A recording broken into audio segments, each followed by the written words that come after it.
नमस्कार बच्चों, आइए बच्चों आज हम इस वीडियो के माध्यम से ब्रिज कोर्स कक्षा 7 विषय हिंदी इसके अंतर्गत हम देखेंगे। यहाँ जो पाठ्य सामग्री दी गई है इसमें हम देखेंगे अभ्यास वर्कशीट एवं मूल्यांकन कार्य, इन्हें हम कैसे पूर्ण कर सकते हैं आइए जानेंगे।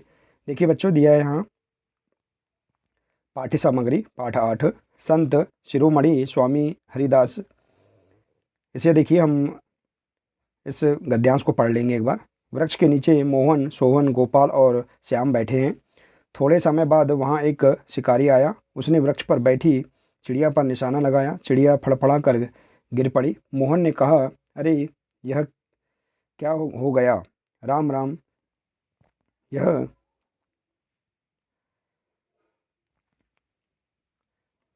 यह शिकारी तो बहुत दुष्ट है। तो इस प्रकार से देखिए आप इस गद्यांश को पढ़ लेंगे। आइए बच्चों, इसके अंतर्गत हम जो अभ्यास कार्य दिए गए हैं इन्हें हम किस प्रकार से पूर्ण कर सकते हैं देखते हैं।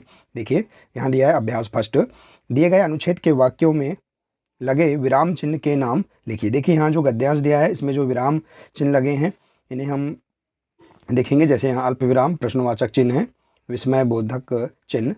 देखिए तो आइए देखते हैं यहाँ पर विराम चिन्ह और उनके नाम। जैसे कि यहाँ बताया गया है इस प्रकार से पूर्ण विराम चिन्ह है, तो इस प्रकार से हम चिन्ह लिखेंगे और इनका नाम लिखेंगे। जैसे देखिए अल्प विराम, यहाँ गद्यांश में अनुच्छेद में जो वाक्यों में लगे विराम चिन्ह हैं उनको हम यहाँ लिखेंगे।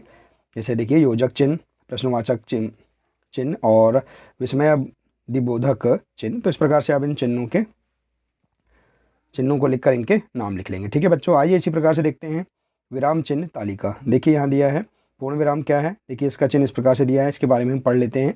कथन के पूर्ण होने पर वाक्य के अंत में पूर्ण विराम का प्रयोग करते हैं। जैसे मोहन स्कूल गया, देखिए इसके वाक्य के अंत में पूर्ण विराम चिन्ह लगा है। इसी प्रकार से देखिए अल्प विराम, इसका चिन्ह इस प्रकार से है। इस चिन्ह का प्रयोग वाक्य के बीच में आवश्यकता अनुसार होता है। इसका प्रयोग समान शब्दों के बीच में किया जाता है। जैसे रेखा, पूनम, स्मिता और सुनीता पढ़ रही हैं। ठीक है, और इसी प्रकार से देखिए अर्धविराम है। देखिए अर्धविराम का चिन्ह, जहाँ अर्धविराम अल्प विराम से कुछ अधिक समय के लिए रुका जाता है वहाँ अर्धविराम का प्रयोग होता है। जैसे शाला की घंटी बजी, बच्चे भागने लगे। इसी प्रकार से देखिए उपविराम या अपूर्ण विराम, देखिए इस प्रकार से इसका चिन्ह है।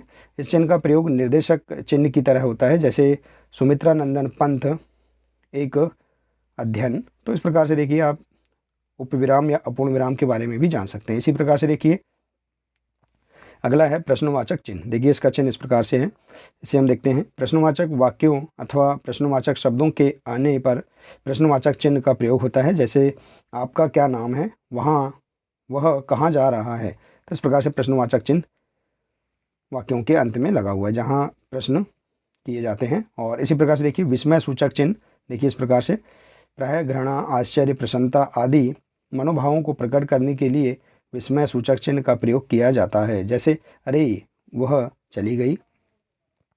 इसी प्रकार से योजक चिन्ह, देखिए इस प्रकार इसका चिन्ह इस प्रकार से है।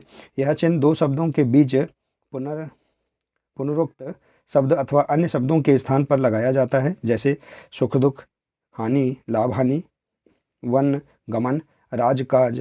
इस प्रकार से देखिए योजक चिन्ह का प्रयोग किया जाता है। इसी प्रकार से देखिए अगला है हंस पद या त्रुटि सूचक चिन्ह। देखिए इस प्रकार से जब वाक्य में लिखते समय कुछ अंश छूट जाता है तब हंस पद का प्रयोग करके छूटी हुई बात ऊपर लिख देते हैं। जैसे देखिए नेहरू जी गुलाब के फूल को पसंद करते थे। तो इस प्रकार से देखिए हंस पद या त्रुटि सूचक चिन्ह का हम प्रयोग कर सकते हैं। इसी प्रकार से देखिए लाघव चिन्ह, संक्षेप सूचक।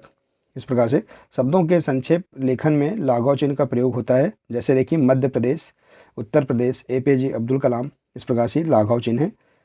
और इसी प्रकार से देखिए विवरण चिन्ह, जहाँ शीर्षकों के साथ उनका विवरण दिया जाता है वहाँ विवरण चिन्ह का प्रयोग होता है। जैसे संज्ञा के भेद, देखिए इस प्रकार से विवरण चिन्ह का प्रयोग किया जाता है। तो देखिए बच्चों, इस प्रकार से हम यहाँ पर सभी विराम चिन्हों को हम यहाँ पर जान सकते हैं और इनका प्रयोग कहाँ कहाँ किया जाता है इस प्रकार से आप यहाँ पर जान सकते हैं। आइए बच्चों, इसी के अंतर्गत हम अभ्यास 2 देखते हैं। दिया है तानसेन, यह देखिए यहाँ चिन्ह का प्रयोग किया गया विस्मय सूचक। यह हमारी खुशकिस्मती है कि हम उस मुल्क के बादशाह हैं जिसका दुनिया में कोई जवाब नहीं। हम इस मुल्क की कला को, इसके संगीत को, इसकी मीठी मीठी बोलियों को, इसकी पुरानी किताबों में छिपे ज्ञान को सबको समझना चाहते हैं।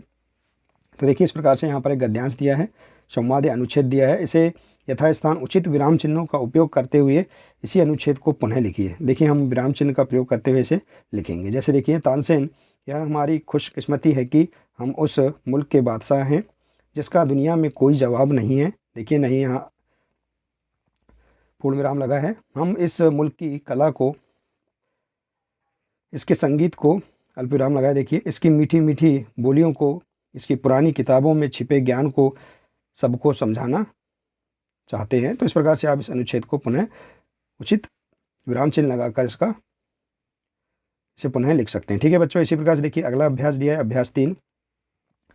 नीचे कुछ प्रमुख विराम चिन्ह दिए जा रहे हैं, आप पहचान कर उनके नाम लिखिए। जैसे विराम चिन्ह दिया है, विराम चिन्हों के नाम देखिए। यहाँ ये विराम चिन्ह है प्रश्नवाचक चिन्ह, ये पूर्ण विराम है, ये अपूर्ण विराम है, और देखिए विस्मय दिबोधक या विस्मय सूचक बोधक, और ये है अल्प विराम, और ये चिन्ह देखिए योजक चिन्ह। तो इस प्रकार से आप इन चिन्हों को पहचान कर इनके नाम इस प्रकार से लिख सकते हैं। ठीक है बच्चों, आइए इसी प्रकार से अगला देखिए।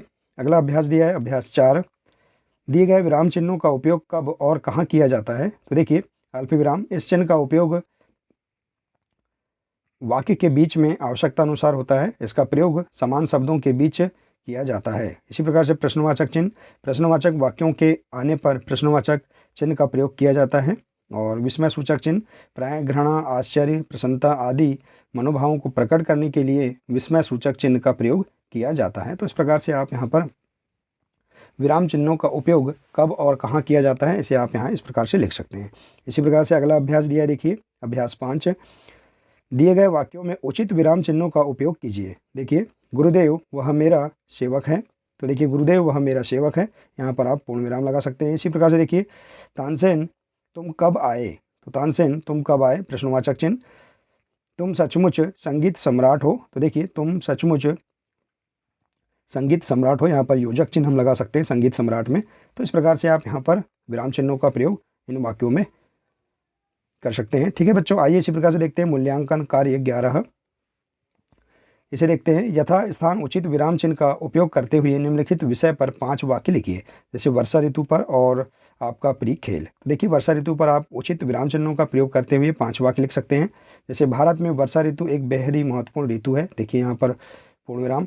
वर्षा ऋतु आषाढ़, देखिए अल्पविराम, श्रावण तथा भादो मास में मुख्य रूप से होती है। वर्षा से ही फसलों के लिए पानी मिलता है, पूर्ण विराम। हमारे देश में मुख्य रूप से 3 ऋतु हैं। तो इस प्रकार से आप यहाँ पर वाक्यों के अंत में पूर्ण विराम और बीच में देखिए अल्पविराम, इन चिन्हों का, विराम चिन्हों का प्रयोग करके इस पर आप इस प्रकार से वाक्य लिख सकते हैं। इसी प्रकार से देखिए आपका प्रिय खेल, इस पर भी आप इस प्रकार से वाक्य चिन्हों का प्रयोग करते हुए लिख सकते हैं। ठीक है, जैसे देखिए वह, यह खेल बहुत ही अच्छा है, वह। तो इस प्रकार से आप विस्मय सूचक, पूर्ण विराम और अल्प विराम चिन्हों का प्रयोग करते हुए वाक्यों को आप इनके अनुसार आप लिख सकते हैं। ठीक है बच्चों, तो देखिए बच्चों इस प्रकार से आप यहाँ पर बहुत ही सरल तरीके से दिए गए अभ्यास कार्य एवं मूल्यांकन वर्कशीटों को आप पूर्ण कर सकते हैं। देखिए इसके माध्यम से हम विराम चिन्हों की पहचान कर सकते हैं। देखिए तो बच्चों आशा है कि आपको इसके अंतर्गत सभी अभ्यास कार्य एवं मूल्यांकन कार्य समझ में आ गए होंगे। बच्चों आज के लिए सिर्फ इतना ही है, मिलते हैं नेक्स्ट वीडियो में। नमस्कार।